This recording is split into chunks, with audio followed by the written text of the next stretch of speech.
வெற்றி தானே நீங்க மதிவாளன் வெற்றி அவரா? எனக்கு என்ன பதில் சொல்றதுன்னு தெரியல நீங்க பேசுறது. நாங்க அம்மா மக்கள் முன்னேற்ற கழகம்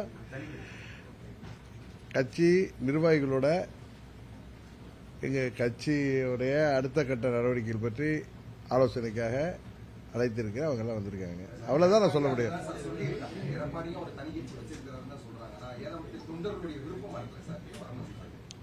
எனக்கு இதுக்கு என்ன பதில் சொல்றதுன்னு தெரியல. அதான் உண்மை. நான் ஏற்கனவே அம்மா மக்கள் முன்னேற்ற கழகம் அனைத்து இந்திய அண்ணா திராவிட முன்னேற்ற கழகத்திற்கு ஆதரவாக அந்த கூட்டணியில தான் இருக்கோம். தொடர்ந்து அந்த கூட்டணியில தான் இருக்கும்னு நான் பலமுறை சொல்லிட்டேன். நீங்க இப்படி திரும்ப திரும்ப கேட்கிறப்ப அதுக்கு எனக்கு என்ன பதில் சொல்றதுன்னு தெரியல.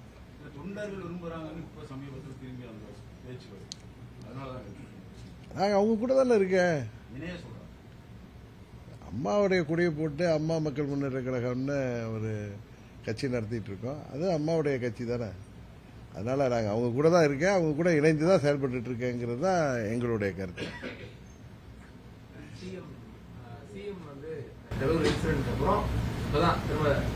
திரும்ப போறாரு போய் போலீஸ் மேல பழி சொல்றாரு. போலீஸ் மேல தடுத்துக்கலாம் அப்படின்ற மாதிரி சொல்றாரு. இப்ப அவர் தானே போலீஸ் துறை மந்திரி. அந்த யாரெல்லாம் அன்றைக்கு அவரை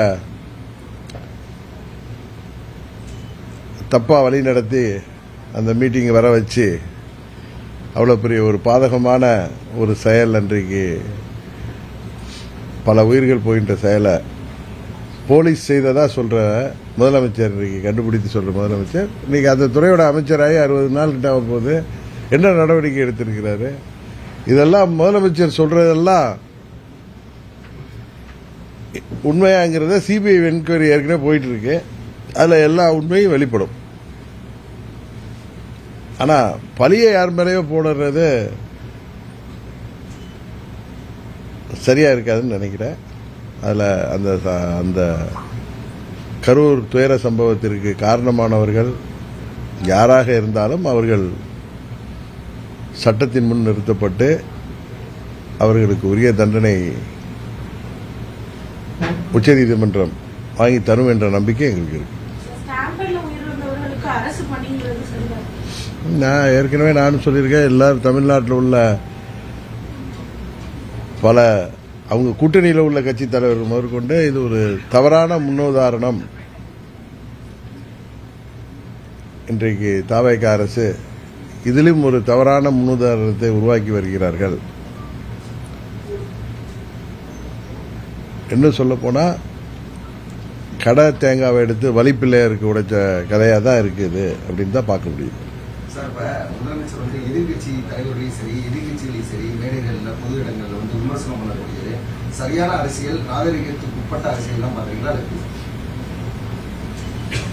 திரைப்பட பாடல்கள் எல்லாம் பாடுறாரு, புரட்டான்றாரு, சால்னான்றாரு முதலமைச்சர். அவரு கொத்து புரோட்டாங்கிறாரு.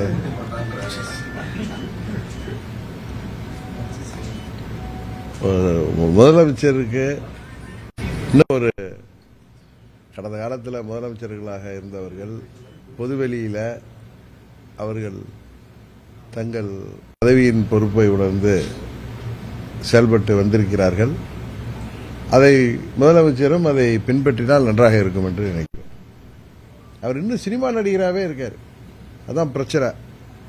அதை சினிமா கவர்ச்சின்னு யாரு சொன்னா ரொம்ப வருத்தப்படுறாரு, கோபப்படுறாரு. அவரை சேர்ந்த அந்த பரிவாரங்களும் ஆச்சரியக்குறிகளும் ரொம்ப வருத்தப்படுறாங்க. அவருமே அன்னைக்கு திருச்சி மேடையில் அவர் அவருடைய உடல் மொழியே இன்னும் சினிமாவில் ஷூட்டிங் வரப்ப அவர் ஒவ்வொரு முறை வீட்டை விட்டு வெளியில் வந்ததுலேருந்து அவர் வீட்டுக்கு போகிற வரைக்குமே எல்லாமே ஒரு ஷூட்டிங் பார்க்கிற ஒரு அனுபவம் தான் எல்லோருக்குமே ஏற்படுகிறது என்று எல்லோருமே சொல்கிறாங்க. அது சொன்னால் எங்களை பார்த்து பொறாமப்படுறீங்க, நாங்கள் ஆட்சிக்கு வந்துட்டோன்னு எங்களை பார்த்து எதிர்கட்சிகள்லாம் பொறாமப்படுறாங்க, அவர்கள்லாம் உதிரிகள், அவர்கள்லாம் தீய சக்திகள், அவர்கள்லாம் தீர்ந்து போன சக்திகள் அப்படின்னு இந்த சினிமாவிலலாம் அவர் படங்களில் கிளைமேக்ஸ்லாம் ரொம்ப உணர்ச்சி வசப்பட்டு பேசுவார். அது மாதிரி தான் பேசுகிறாரு. ஒன்று பேசுனா கத்தி பேசுகிறாரு, இல்லை வாயையே திறக்க மாட்டுறாரு.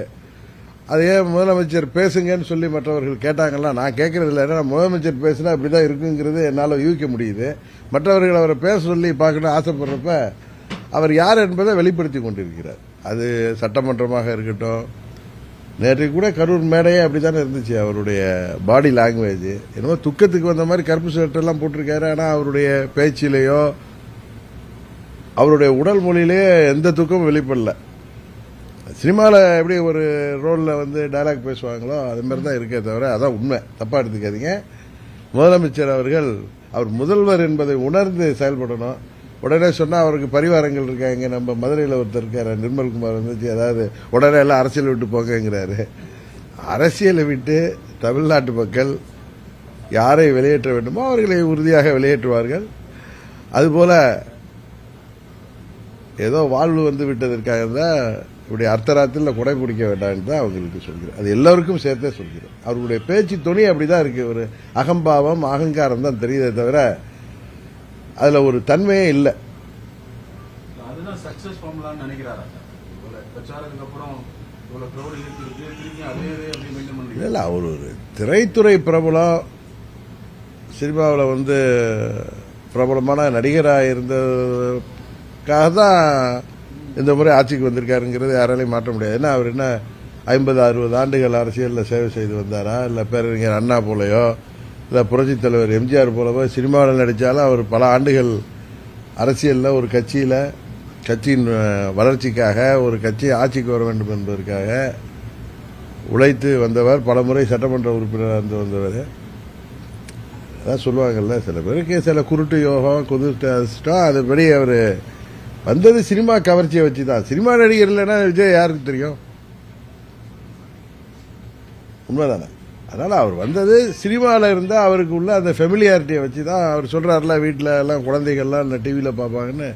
தமிழ்நாடு முழுவதும் ஒரு 69 படங்களில் பல ஆண்டுகள் நடித்து சினிமா துறையில் சக்சஸ்ஃபுல்லாக இருந்ததுனால அந்த பிரபலத்தை வைத்து இன்றைக்கு 60 ஆண்டு கால திராவிட ஆட்சிகளுக்கு ஒரு மாற்று வேண்டும் என்ற எண்ணத்தில் மக்கள் அவரைக்கு 108 தொகுதிகள் தான் கொடுத்தாங்க. பெரும்பான்மை கொடுக்கல.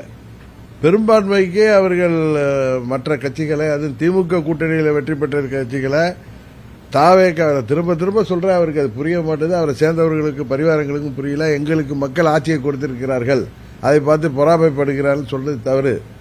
நீங்க 118 எடுக்கல, நீங்க யார்கிட்டெல்லாம் ஆதரவு வாங்கியிருக்கீங்க அப்படிங்கிறத யோசிச்சு பாருங்க. உங்களை எதிர்த்து இப்ப அதுல திரு விஸ்வநாதன் அவர்கள் அமைச்சராக இருக்காருன்னா காங்கிரஸ் கட்சி சேர்ந்தார். அவர் மேலூர்ல தாவேகா வேட்பாளரை எதிர்த்து தான் ஜெயிச்சு வந்திருக்கார்.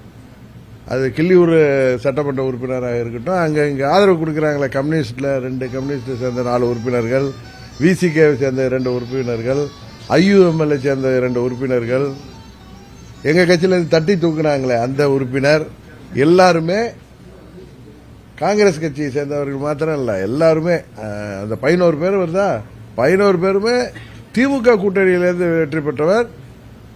அமமுகவிலிருந்து தட்டி தூக்கப்பட்டவர் அதிமுக கூட்டணியிலிருந்து வெற்றி பெற்றவர். இவர்கள் ஆதரவோடு ஒரு கூட்டணி ஆட்சி அமைச்சிட்டாங்கிறாங்க. இது இதை வேற மாதிரி சொன்னா ராஜாவை சொன்ன மாதிரி நீங்க என்னிட்ட கண்டனம் தெரிவிப்பீங்க. இது அவங்க கூட்டணியில இருந்து யாரும் ஜெயிச்சு வந்தவங்க கிடையாது. அவரை எதிர்த்து ஜெயித்து வந்தவர்களோட அவர்கள் ஏதோ ஒரு காரணத்தை சொல்லிக்கொண்டு இந்த ஆட்சி ஜனாதிபதி ஆட்சி வந்துவிடக்கூடாது என்பதற்காக இந்த ஆட்சிக்கு ஆதரவு கொடுத்திருக்கிறார்கள்.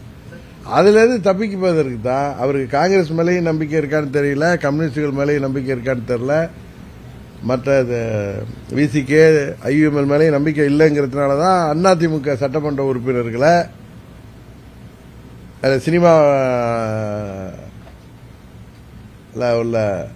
சினிமாவில் எல்லாம் அந்த ஆற்றல் இருக்குல்ல, அவருக்கு சினிமாவை வைத்து கிடைத்த அந்த ஆற்றல் மூலம் அவர்கள் இங்க உள்கட்சி பிரச்சனையால அவர்களையும் ரிசைன் பண்ண வச்சிருக்காரு. இதுவரைக்கும் தமிழ்நாட்டில் இல்லாத ஒரு முன்னுதாரணத்தை இப்ப கரூர்ல திரு விஜயபாஸ்கர் ஜெயிச்சிருக்காருன்னா அவர் தாவேக்கா வேட்பாளர் வைத்து வெற்றி பெற்றவர். அவரை அந்த மக்கள் வெற்றி பெற செய்திருக்கிறார்கள். மக்கள் அவர் 5 ஆண்டு சட்டமன்ற உறுப்பினராக பணியாற்ற வேண்டும் என்பதற்கு தான் அவர் வெற்றி பெற செய்திருக்காங்க. அது விஜயபாஸ்கரா இருக்கட்டும், மற்ற அந்த 6 பேரா இருக்கும் அதிமுக ரிசைன் பண்ணவங்க அத்தனை பேருமே அந்த தொகுதியில் 5 ஆண்டுகள் சட்டமன்ற உறுப்பினராக தங்களுக்கு பணியாற்ற வேண்டும் என்று இரட்டை இலையில் வெற்றி பெற்றவர்கள். அவர்களை இந்த அவதார புருஷர் அவர்களுக்கு ஆட்சி அதிகாரம் இருக்கு, அவர்களா என்ன பார்த்து வந்துட்டாங்கன்னு சொல்றது ஒரு சின்ன குழந்தை கூட நம்பாது. அவர்களுக்கு ஏதோ கன்சிடரேஷன், ஏதோ அவர்களுக்கு நான் தருகிறேன் அது தருகிறேன் சொல்லதுனால தான் அவர்கள் வந்திருக்கிறார்கள். அதை தான் குதிரை பேருன்னு சொன்னா கோச்சிக்கிறாங்க அவங்க. அவரோட சேர்ந்த பெரிய ஒரு வைகோவும் கோச்சிக்கிறார். இன்னொரு கட்சி எம்எல்ஏவை இன்னொரு கூட்டணியில் ஜெயித்தவர்களை தங்களுக்கு ஆதரவாக அமைச்சர் பதவி கொடுத்து ஆட்சியில் வைத்திருப்பதும், எதிர்கட்சிகள் இருந்த சட்டமன்ற உறுப்பினர்களை ஆதரவாக வச்சிருப்பதும் ஒரு ஊழல் தான். அது ஒரு ஊழல் தான், லஞ்சத்தை சேர்ந்தா. அது மாதிரி 6 சட்டமன்ற உறுப்பினர்களை அதிமுக உறுப்பினர்களை ரிசைன் பண்ண வச்சதும் ஊழல்ல தான் சேரும். அது அதனால இவங்க தூய சக்திங்கிறதெல்லாம் சும்மா தமிழ்நாட்டை அழிக்க வந்த நாசகார சக்தியாகத்தான் எல்லோரும் அதை பார்க்க தொடங்கியிருக்கிறார்.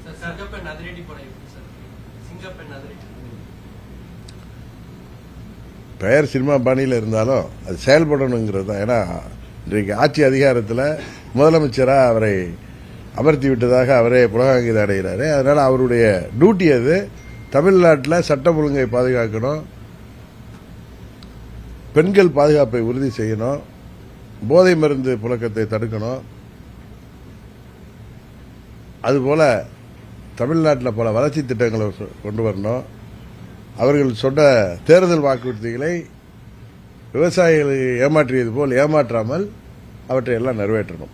இன்னும் சில பேர் அவர்களுக்கு ஆதரவாக ஓராண்டு டைம் கொடுக்கணும், 6 மாதம் டைம் கொடுக்கணும் அப்படின்லாம் சொல்றாங்க. அது வளர்ச்சி திட்டங்களுக்கும் தேர்தல் வாக்குறுதிகளை நிறைவேற்றுவதற்கும் அவர்கள் கால அவகாசம் எடுத்துட்டோம். 5 ஆண்டுகள் கூட எடுத்துக்கிட்டு தேர்தல் வாக்குறுதிகள் நிறைவேற்ற மாதிரி வாக்குறுதிகள் கிடையாதுங்கிறது எல்லோருக்குமே தெரியும். ஏற்கனவே திமுக எப்படி அதிலெல்லாம் கஷ்டப்பட்டாங்கிறது தெரியும். அதனால தமிழ்நாட்டிற்கு வேலைவாய்ப்பை பெருக்குவதற்கு வளர்ச்சி திட்டங்களை கொண்டு வர வேண்டும். அதுபோல அடிப்படை வசதிகளை தொடர்ந்து பராமரிக்க வேண்டும். இதையாவது அவர்கள் ஒழுங்காக செய்ய வேண்டும். அதை செய்வதற்கு யாரும் அவங்கள போய் குறை சொல்லல. அவர்கள் இதுபோல மேடைகளில் ஏறி மற்றவர்களை பற்றி தவறாக பேசுவதற்கும், அவர்கள் வானத்திலிருந்து குதித்தது போன்று அவர்கள் காட்டிக்கொள்வதற்கும், அவர்கள் தேவதூதர்கள் போலவோ அவதார புருஷர்கள் போலவோ, இனிமே தமிழ்நாட்டை காப்பாற்ற வந்த மீட்பர் போலவோ அவர் பேசுவதும் அவரை சேர்ந்தவர்கள் பேசுவதற்கும் தான் எதிர்க்கட்சிகள் பதில் சொல்கிறார்கள். விவசாய கடனை ரத்துப்படி செய்ய சொல்லி எந்த விவசாயிகளும் கேட்கல. ஆட்சிக்கு வந்த உடனே இவங்க இந்த ஏமாற்று வேலை பண்றதுதான், அவர்களை ஏமாற்றியது தான். விவசாயிகளும் போராடுறாங்க. ஒரு விவசாயி கூட இறந்துட்டாரு, அவர் வீட்டில் யாருக்கும் வேலை வாய்ப்பை கொடுத்தா அது எல்லாரும் பாராட்டுவார்கள். இவங்க கூட்டத்தில் இறந்து போனவர்களுக்கு இவர் வேலை வாய்ப்பை கொடுப்பது தான் இன்னைக்கு விமர்சனத்துக்குள்ளாகுது. அன்றைக்கு இந்த விவசாய கடன்களை முழுமையாக தள்ளுபடி செய்ய வேண்டும், எங்களை ஏமாற்றக்கூடாது என்று போராடிவிட்டு வீட்டுக்கு சென்ற விவசாயி தலைஞாயிறை சேர்ந்தவர் இறந்தாரே, அவர் வீட்டில் உள்ளவங்களுக்கு வேலை வாய்ப்பை கொடுத்தால் அது உறுதியாக எல்லோரும் பாராட்டுவார்கள். அதனால மக்களை ஏமாற்று வேலையில் செய்யாம எதிர்கட்சிகள்ல தவறான முன்னேற்றத்தை காட்டி எதிர்கட்சி சட்டமன்ற உறுப்பினர்களை சுரண்டாமல், எதிர்கட்சியினரை ஆசை வார்த்தை கட்டி ஆளுங்கட்சி என்று பிள்ளை பிடிப்பது போல் பிடிப்பதை நிறுத்தி வைத்து ஆட்சி செய்ய வேண்டும் என்பதுதான் எதிர்கட்சிகளின் குரலாக இருக்கிறது.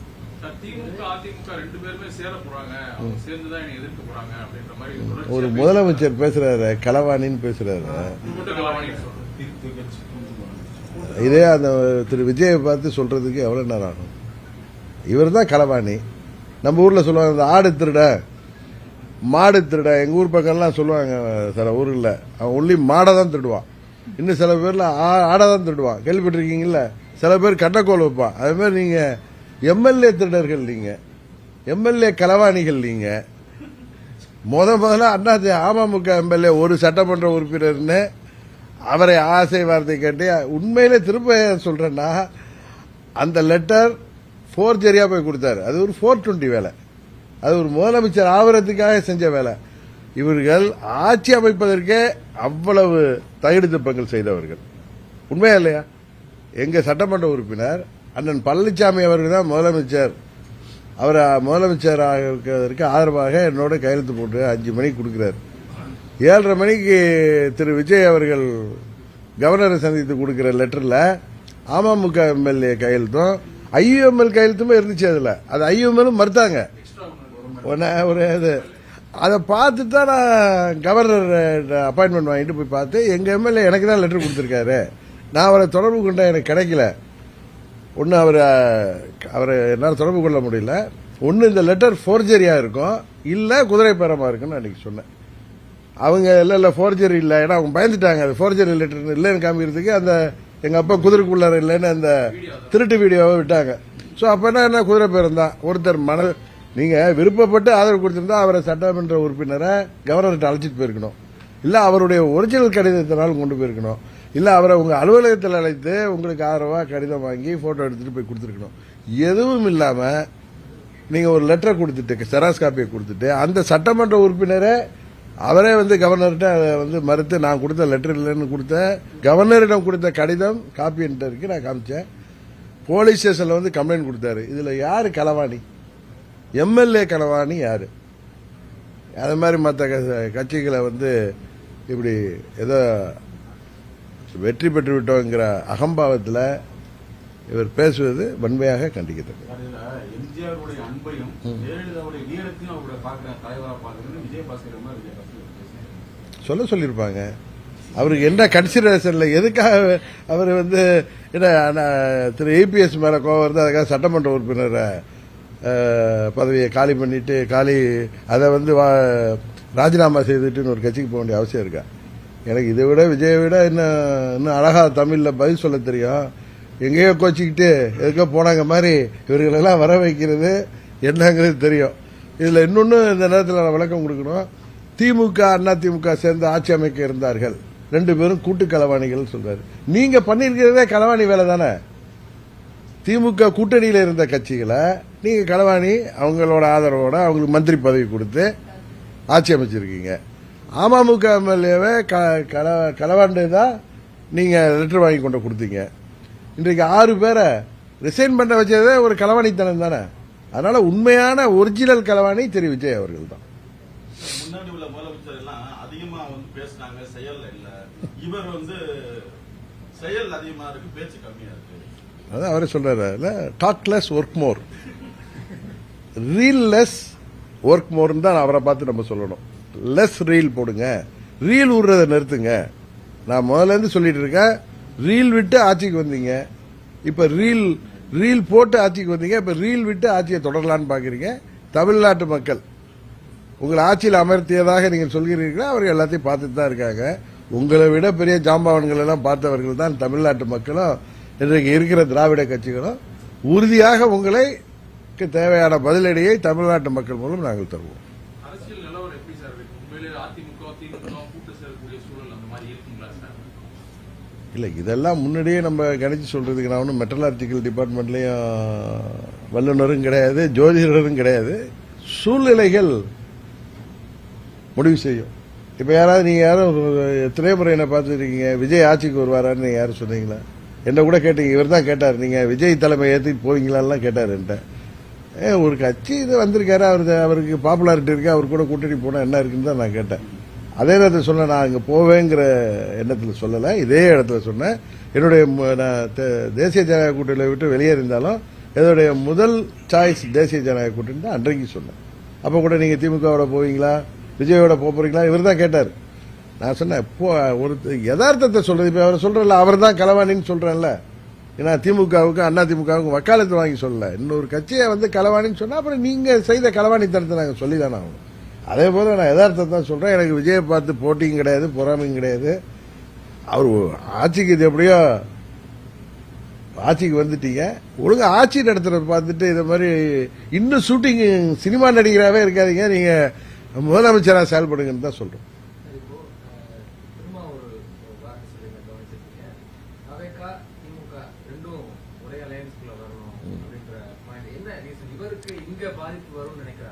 இல்ல அவர் பாஜகவை எதிர்க்கணுங்கிறதுக்காக தாவேகாவும் திமுகவும் ஒரே அணியில் வரணும்னு சொல்றாரு. அவரு அது ஒரு பொலிட்டிக்கல் ஸ்டேட்மெண்டா தான் நான் பாக்கிறேன். அதே மாதிரிதான் திமுகவும் அண்ணா திமுகவும் ஒன்னா வருமா வர்றதுக்கு வாய்ப்பு இருக்கான்னு கேட்குறீங்களா? ஒரு பொலிட்டிக்கல் சிச்சுவேஷன் யாரை வேண்டுமானாலும் ஒன்று சேர்க்கும். அதுதானே இது வரைக்கும் கடந்த காலத்தில் பார்த்துருக்கோம். பேரறிஞர் அண்ணாவும் ராஜாஜியும் ஒன்று சேர்ந்திருக்காங்க, சரிதானே? அதனால பல முன்னுதாரணங்கள் இருக்கு. அதனால நீங்க இதையெல்லாம் வந்து இது நடக்குமா அது நடக்குமா இது கூடாதா அப்படிங்கிறது இப்ப திமுக கூட்டணியில ஜெயிச்ச கட்சிகளை தன் பக்கம் இழுத்து இல்ல அவர்கள் போய் ஆதரவு கொடுத்து அமைச்சர் பொறுப்புல தாவேகா கூட்டணியில இருக்கிறது நியாயம்னா எந்த கூட்டணியும் நியாயம்தான்.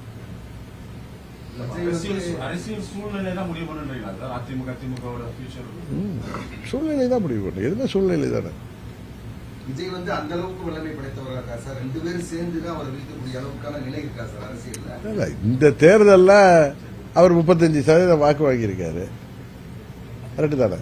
எங்க கூட்டணி 23% வாங்கியிருக்கு, திமுக கூட்டணி அதை விட அதிகம் வாங்கியிருக்கு. நீங்க அப்படித்தானே பாப்பீங்க. அவரு இப்ப நீங்க 108 சீட்ல ஜெயிச்சிட்டதுனால நீங்க அவர் பலம் பொருந்திய கட்சின்னு பார்த்தா அதை வீழ்த்துவதற்கான வியூகத்தை எதிர்காலத்தில் வரும் தேர்தலில் மற்ற கட்சிகள் எடுப்பதில் ஒன்றும் தவறு இல்லைல்ல. தொழில்துறையில ஹிண்டாய் கம்பெனி வந்து ஆந்திர கவர்மெண்ட்டுக்கு போகப்படாது எடப்பாடி இதுல எதுலையுமே கான்சன்ட்ரேட் பண்ண மாட்டாங்க. பூராத்தையும் வளர்ச்சி திட்டங்கள்ல பண்ணாங்க, அங்க மாறி போகுது. அதனால கொஞ்சம் கான்சன்ட்ரேட். உண்மைதான் அவர் சொல்றது உண்மை. அவர்கள் வந்து இந்த ஆட்சி கவிழ்ந்து விடுமோங்கிற பயத்துல திரு விஜய் அவர்கள் இருக்கிறார்கள். காங்கிரஸ் கூட அவங்க நம்புறாங்க, மற்ற கட்சிகளை நம்புவதற்கு பயப்படுறாங்க. அதனாலதான் அதிமுக எம்எல்ஏக்கெல்லாம் ரிசைன் பண்ணா இன்னும் ஒரு 4-5 மாதங்கள்ல மறுபடியும் ஒரு இது வந்துச்சுன்னா நம்பிக்கையில்லா தீர்மானம் வந்தா இவர் எம்எல்ஏ அசம்பிளி ஸ்ட்ரென்த் கம்மியா இருக்கும். அப்ப இருக்கிறத வச்சு அதை பெரும்பான்மை காட்டி விடலாம்ங்கிறதுக்காக தான் அவர் வந்து அதிமுக அவர்களை சதி செய்து ரிசைன் பண்ண வைக்கிறார். அது வந்து இந்த தேர்தலுப்பே நீங்க இந்த சென்னை தலைமை நீதிபதி தலைமையிலான அமர்வே நேற்று அந்த 5 தொகுதிகளில் வந்து தேர்தல் நடத்த அறிவிப்பு கூடன்னு சொல்லியிருக்காங்க. அதனால அது தேர்தல் நடக்காம இருக்க விஜய்க்கு அது வந்து சாதகமான ஒரு சூழ்நிலை உருவாக்குவதற்காக செய்த இது ஒரு தந்திரமான நரித்தனமான களவாளித்தனமான நடவடிக்கை தான் அந்த சட்டமன்ற உறுப்பினர்களை ரிசைன் பண்ண வைப்பது. அதுலதான் அவங்க கான்சென்ட்ரேட் பண்றாங்களே தவிர வேற எந்த வளர்ச்சி திட்டத்திலையும் அவர்கள் ஒன்றும் கான்சென்ட்ரேட் பண்ணல. சும்மா ரீல்ஸ் போடுறாங்க, அவ்வளவுதான். ஏன்னா ரீல்ஸ் போட்டு மக்களை ஏமாத்தி ஆட்சிக்கு வந்த மாதிரி இப்ப அது நடந்ததா இது நடந்ததா போடுறாங்க.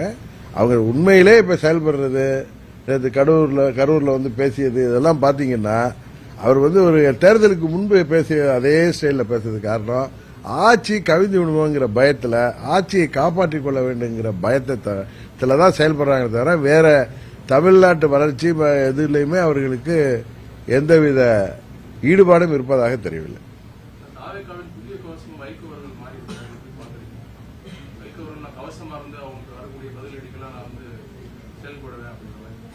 திரு வைகோ அவர்கள் கடந்த காலத்தில் இது மாதிரி பேசியதை நீ சோசியல் மீடியாவில் கூட பேசியது போட்டிருந்தாங்க.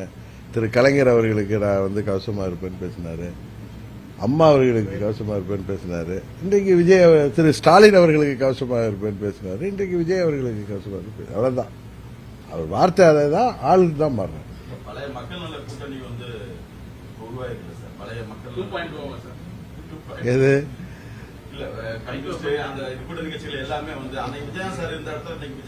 நீங்க விஜயகாந்தோட திரு விஜய் தயவு செய்து ஒப்பிடாதீங்க.